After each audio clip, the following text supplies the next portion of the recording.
Welcome everyone to Monday Match Analysis. I'm Gill. Is it just me, or was this an insanely fun week of tennis? I don't know what's the bigger story.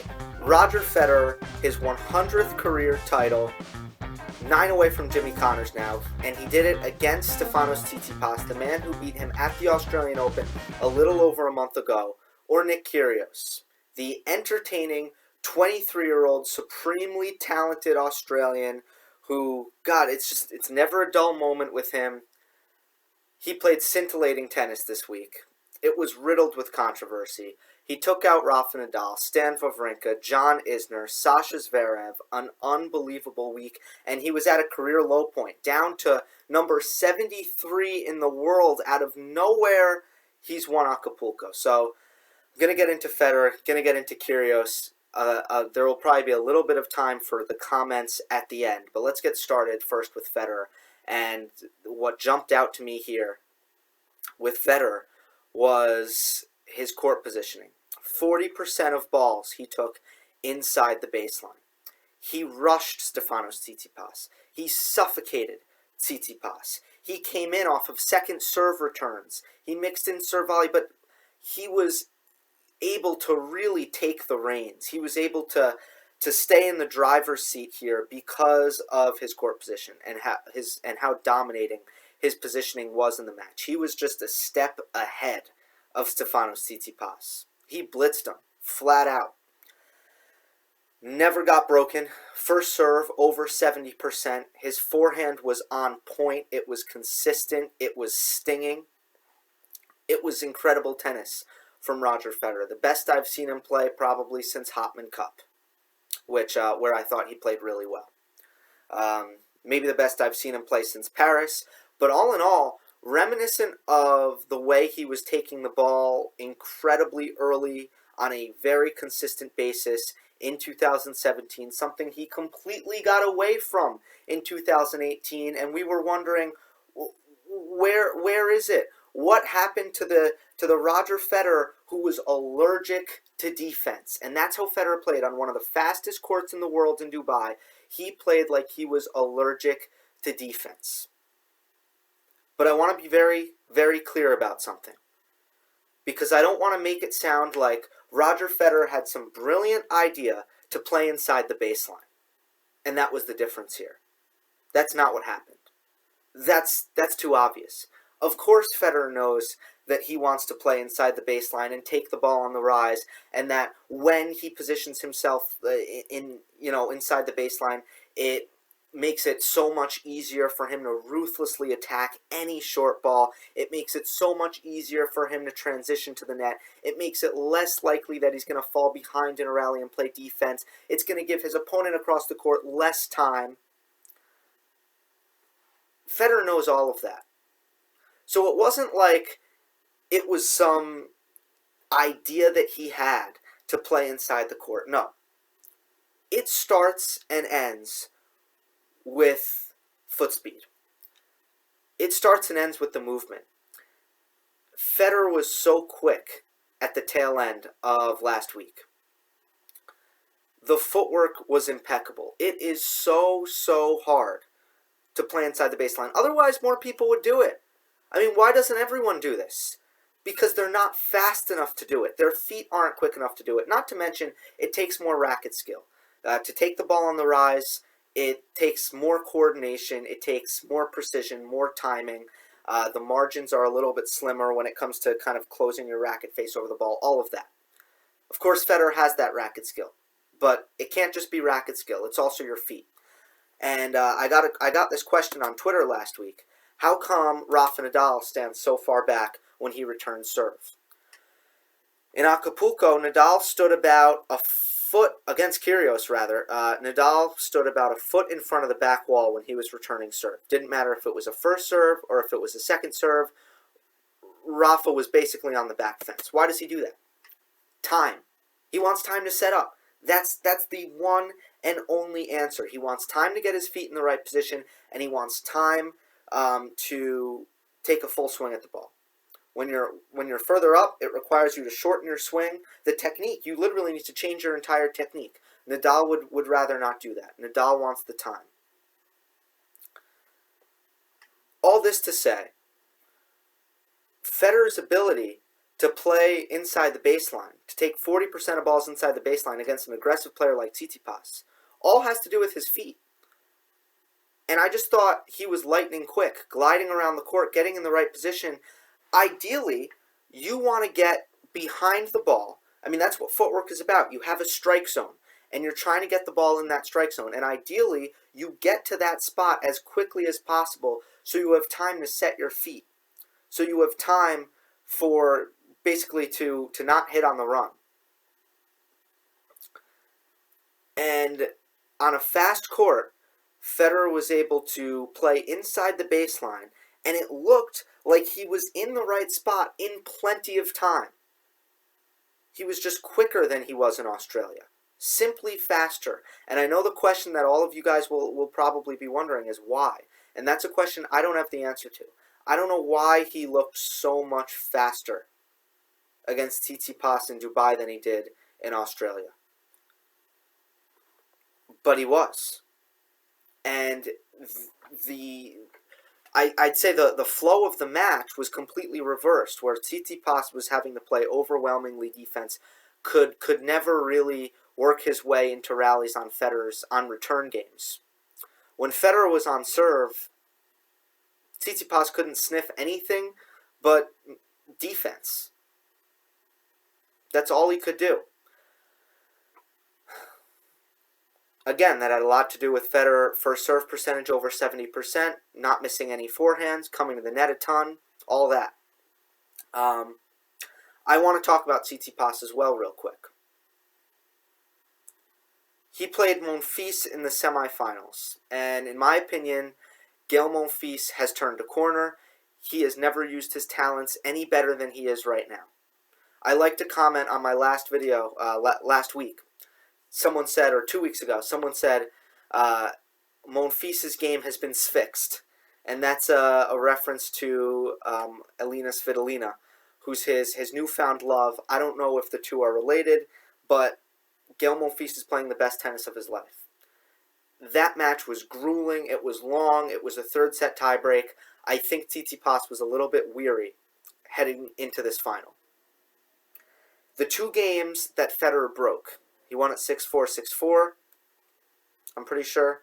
The two games Federer broke in each set, Tsitsipas made a handful of errors in both of them. So that should be noted.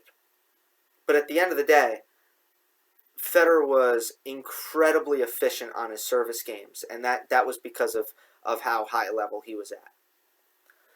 A lot of people were talking, I want to just, again, on Tsitsipas, a lot of people were calling me out last week because I was reading Tsitsipas's report card from last week, or the report card was really from way back, beginning of 2017, Barcelona, or I guess not quite the beginning, but early 2017, Barcelona, when Tsitsipas made his breakout tournament and made the final against Nadal, beat Dominic Thiem.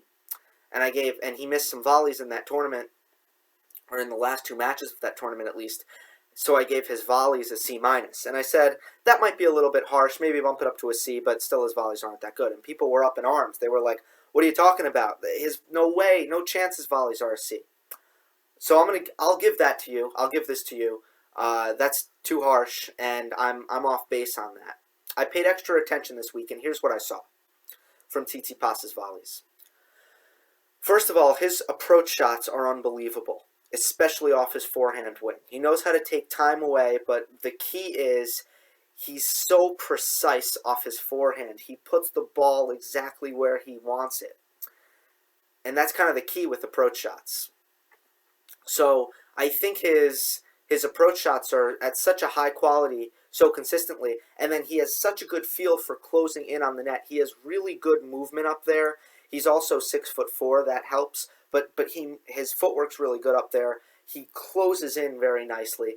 I think Tsitsipas creates for himself a lot of easy volleys. That's a good quality by him. So I think he puts a lot away at the net because his approach shots are such high quality, because he closes the net so well. He gets a lot of high, easy put away volleys, and he's able to punch them deep. Where I think he's weaker is when he needs to use his more feel, more hands, more touch. Most volleys in singles are short angle volleys. It's very different from doubles. So some players, in my opinion, are good volleyers in doubles, not good volleyers in singles. How is this possible? In fact, I was on my live with Jeff Salzenstein. We both agree that Sascha Zverev's volleys aren't very good. And someone commented, how could you say that? He won the doubles with his brother Misha in Acapulco. Okay, volleying in doubles and volleying in singles is completely different, completely unrelated. I shouldn't say that. That's too much of an exaggeration, but it's different. Here's the thing. In doubles, you're generally going to be punching your volleys. Your target is the other net player, and you're hitting it hard at their feet or hard at their armpit, because it's very hard to volley back when the ball's coming at your armpit. Also very hard when it comes at your feet. But it's not a touch volley. It's a power volley, right? In doubles. In singles, it's short angle. Generally, your volley should land inside the service box. You're trying to mute the ball. You're trying to take the pace off the ball. And that requires a lot of good feel, good hands. So, I know me as a player, I was a pretty good volleyer in doubles. I'm not a good volleyer in singles because I don't have great hands. So I think Tsitsipas is pretty good at punching his volleys deep. That's what he normally does, even in singles. He's generally punching his volleys deep. I don't think he's as good at the short angle stuff. I think his volleys are still, kind of average. But he does a really good job at coming to the net and finishing at the net. Those two can be mutually exclusive. But a C was too harsh. You guys are right. When it comes to his backhand, which in his report card got a B, you got to look at how players are beating him. When Tsitsipas loses, when players are finding short balls, when a side breaks down, it's his backhand side every time. Especially when players are able to put him on the run on that side, when players are able to kick it up high on that side, when players are able to rush him on that side, when players are able to jam him on the serve on that side. I mean, if you look at the big picture, how players are able to make progress against Tsitsipas, generally that progress goes through his backhand wing. It's not a terrible shot, especially on like an indoor hard court, especially on a low bouncing court, especially when he has time to set up for it, then it can be quite a good shot. But I stand by this. Players are able to break down that side. Players aren't able to break down his forehand side. That's why his forehand is an A+. His backhand is a B+. Nothing wrong with that. You can still be extremely successful with a B+ backhand. I think you can even win majors with a B+ backhand. I mean, especially when your serve and your forehand is as good as Tsitsipas's, especially the forehand.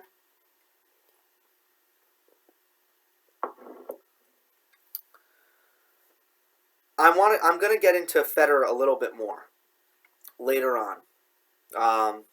Big picture, Indian Wells, what all this means for Roger Federer.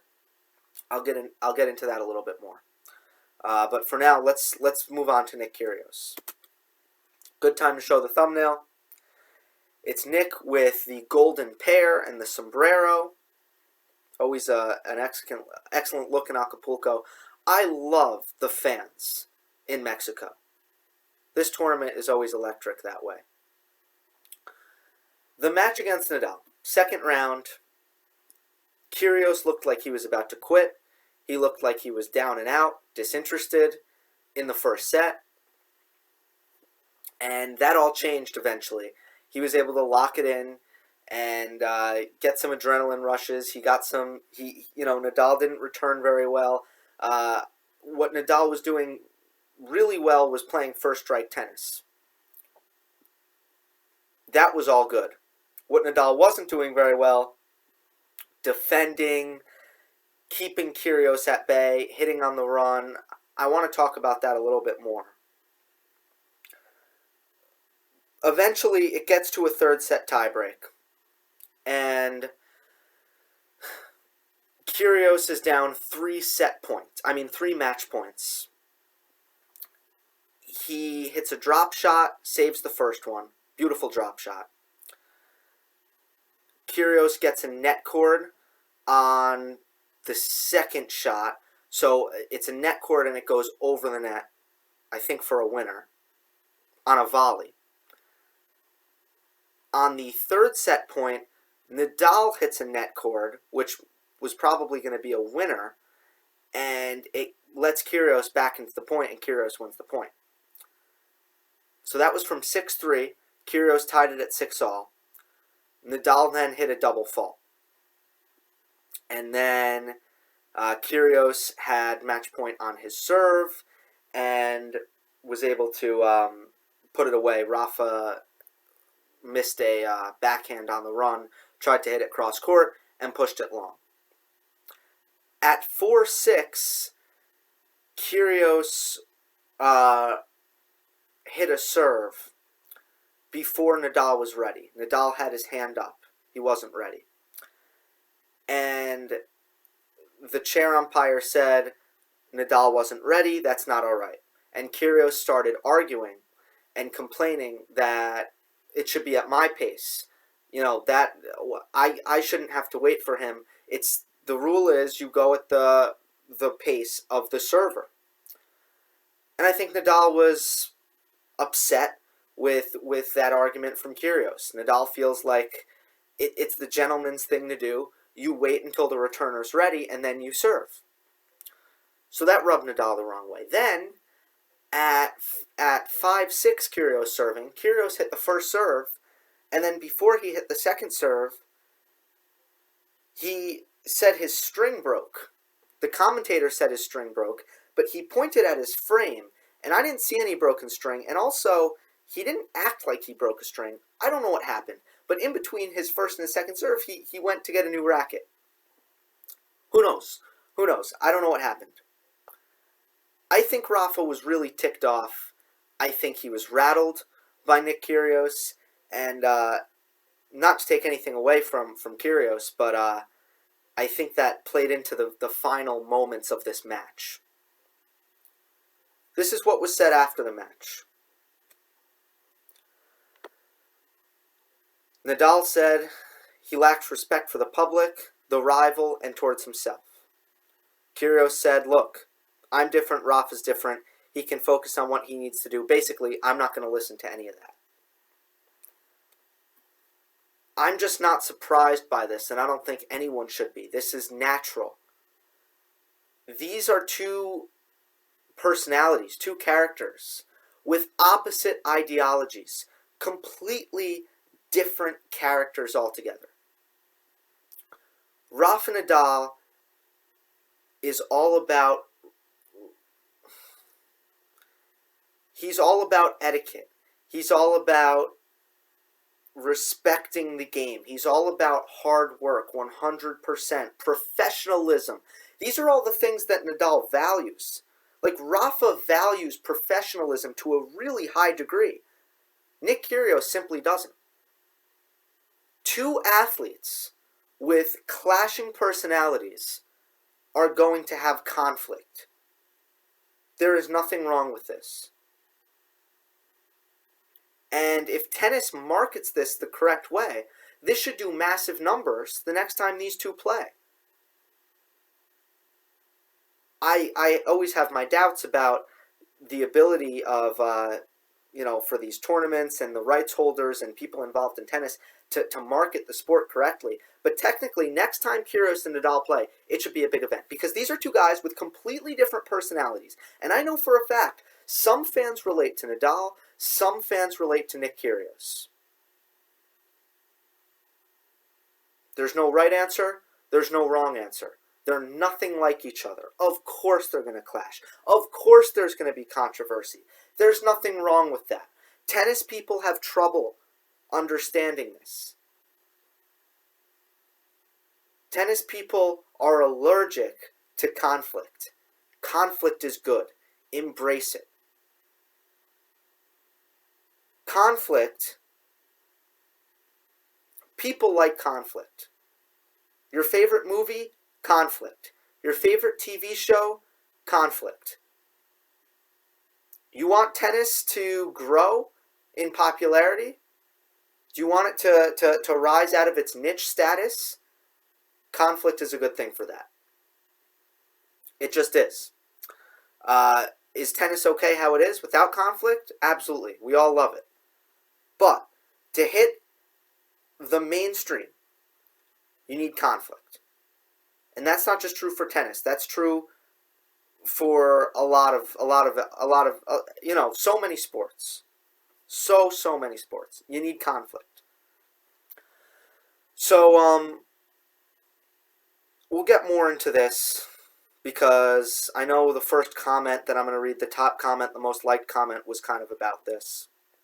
I want to talk a little bit about Nadal, then a little bit about Kyrgios when it comes to just tennis and tactics. And then big picture Kyrgios will also come a little bit later. Australian Open, Rafa Nadal was playing the most aggressive we've ever seen him play. The best first strike tennis we've ever seen him play. The biggest forehands he's ever hit. Really good serving. Great purpose with every shot. Offensive purpose. Offensive relentlessness. Ruthlessness. Those are all good ways, I think, to describe Nadal's game in Australia. And most people, me included, marveled at this new Rafa Nadal. As someone who's adapted, and along with the previous skills that he's shown throughout his career, he's added kind of a new layer of offense. In hindsight, it's possible that this was multi-layered. That yes, it's great that Nadal has learned to mix it up, that Nadal has learned to play more offensively, that his forehand has become so adept in the midcourt at finishing off rallies, etc., etc. But perhaps it was a bit of a defense mechanism as well. A Nadal who didn't feel as comfortable defending, and a Nadal who didn't feel as comfortable hitting on the run. Right now, the one thing that, in my opinion, Nadal doesn't look entirely comfortable doing is hitting on the run.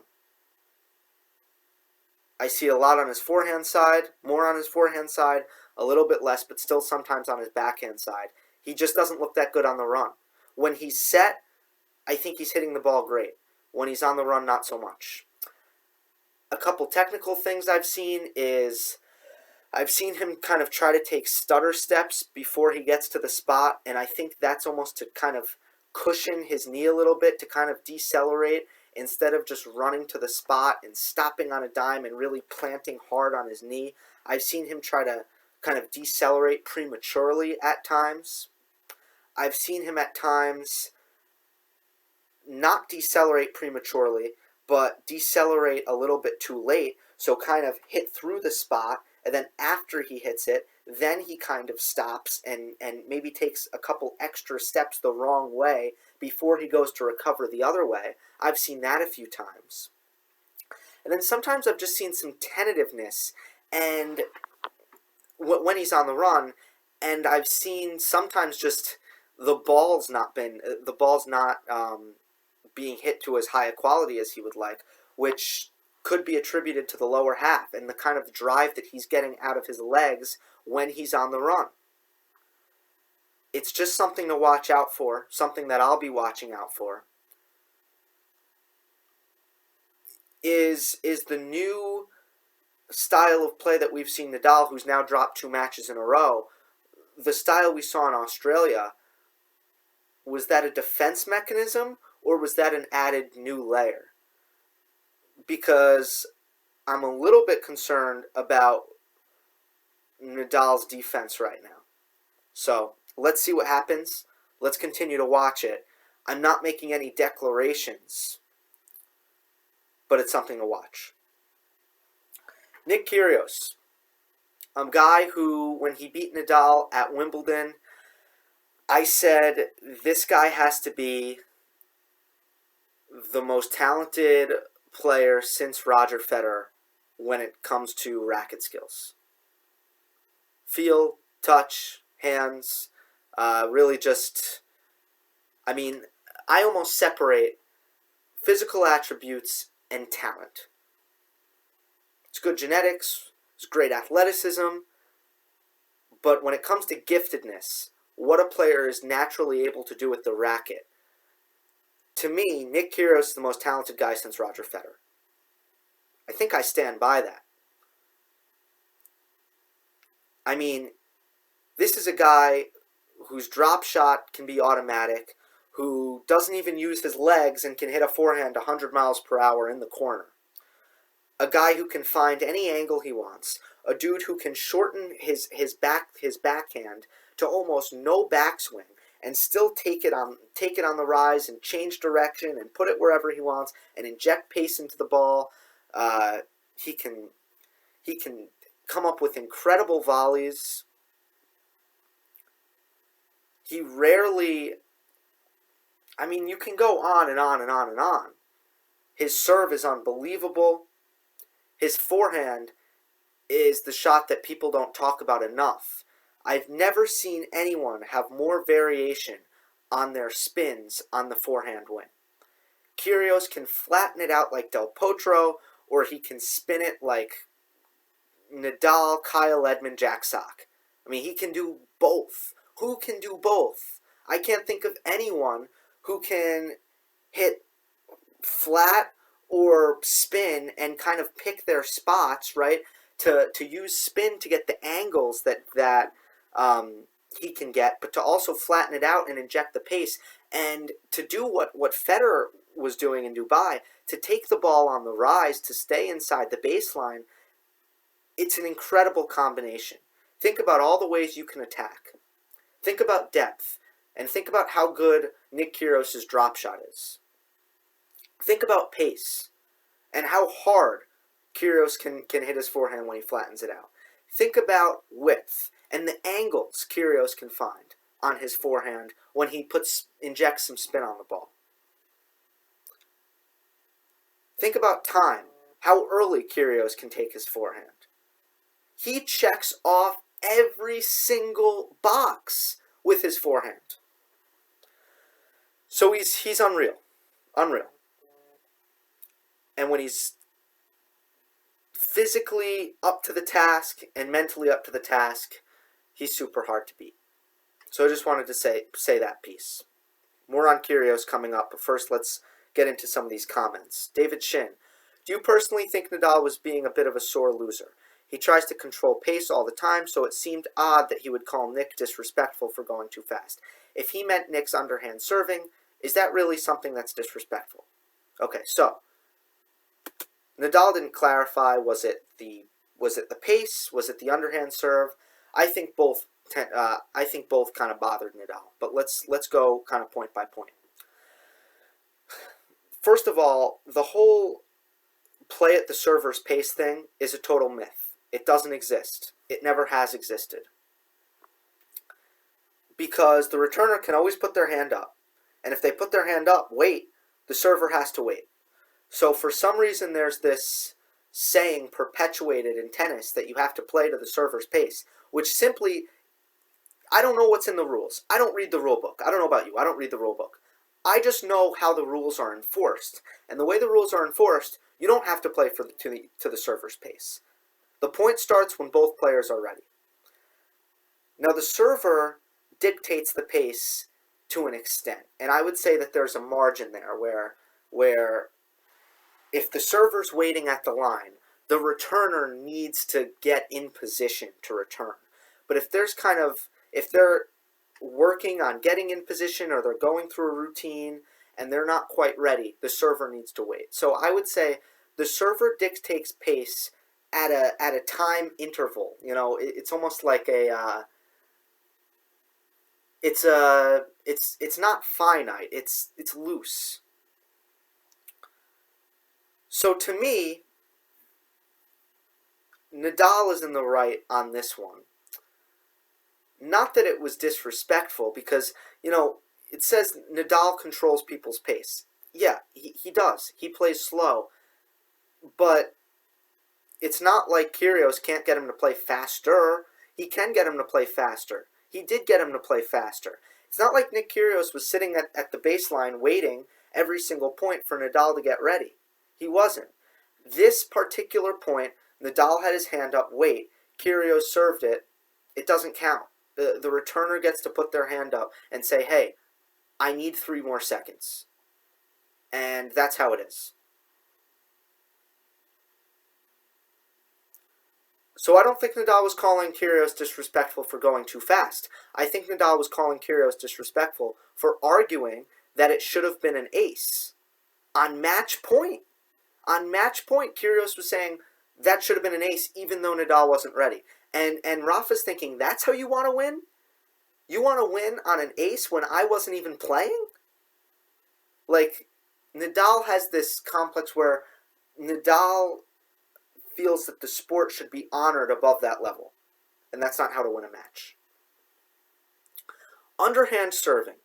This is where I disagree with Nadal. So I agree with Nadal that Kyrgios has no argument there when it comes to the pacing. I disagree with Nadal about the underhand serve. It's a fair play. There's no rule against it. And if Rafa is going to stand back here, then that's a tactic that people should be allowed to use against him. It's not an effective tactic. It's probably not going to work. It's tough to pull off. But if people want to incorporate that, they get to incorporate that. Plain and simple. No questions asked. So do I think Nadal was being a sore loser? No. I think he would have said it after a win, too. I don't think Nadal's comments have anything to do with him winning the match or losing the match. Nadal will never agree with the way Nick Kyrgios goes out about his business. He will never agree with it. So if he wins, he won't agree with it. If he loses, he won't agree with it. It's not a sore loser. It's just clashing personalities. And Terry, our friend, do you think that Federer will catch Connor's almost impossible record on 109 ATP titles? Right now, that doesn't seem like the trajectory for Federer. Again, I always say this. When it comes to predicting these long-term records, I personally feel like I'm predicting longevity. And I think it's really impossible to predict longevity. How am I supposed to predict longevity? I don't know. As of now, that seems pretty steep, right? 9 more titles. He's, especially because of the schedule that he plays. With that being said, if you give an over-under, if you set it at like 105, 5 more titles, I mean, the reality is it's probably going to be really close. Sorry if that's not a good answer, but that's all I got. Stefano Disparati, another friend. Finally, the bad guy is back. In Acapulco, Nick beat consecutively Nadal, Wawrinka. Yep, everyone he beat.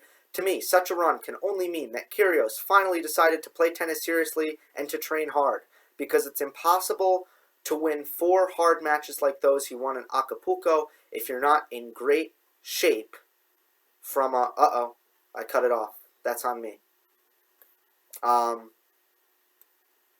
Okay, well, I did read the comment in full, and essentially, there's not much more, but essentially he's saying, this is amazing, Kyrgios is here to stay, and this is a big breakthrough. I gotta say, you gotta pump the brakes, in my opinion. Last week, Kyrgios lost to Radu Albat and refused to move because of his knee tendonitis.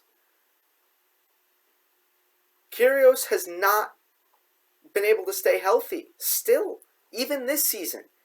And I don't think at any point in his career, from what I've seen, will he be able to stay healthy for extended periods of time. He will always drop matches because he's feeling pain in his hip, his back, or his knee. He has the body of a 38-year-old.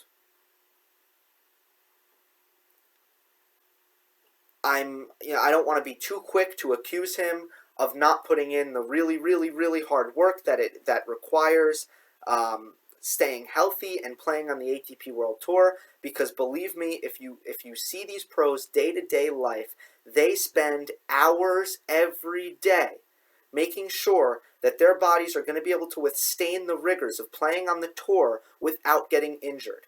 It is an absolute grind to make sure that your body is going to be able to withstand that. Does Nick Kyrgios put in that work? Probably not. I can't say for sure. I'm not with him day to day, but coming from a guy who has admitted to being not as motivated, not 100% motivated when it comes to just his goals in this sport, he probably doesn't do enough injury prevention. So 1 week, not buying in. Not buying into this will be a turning point in Nick Kyrgios' career. I mean, he was just at a career low point, 74 in the world. The guy dropped to 74 in the world because he could not stay healthy last year and didn't look any better this year. It was just 1 week he flipped a switch and started feeling good, started moving well, had enough focus. And if not, and I don't want to take anything away from him, but what if those 2 net cords didn't go his way? On match point, 2 net cords on 2 straight points went his way against Nadal. On match point against him. So, what would we be saying if that happened? And I don't really love that argument, but essentially, I will warn you. And I would put money on Nick Kyrgios not staying healthy for another 4 weeks. Like, in the next 4 weeks, he will lose a match because he can't move. And that's no way to build consistent results. Okay. There's one more comment, but I gotta end it here because this has become too long. So obviously so much to talk about here. I'll probably come out with an Indian Wells draw prediction video as well later tonight. So hope you enjoyed. Don't forget to subscribe. I'll see you next time.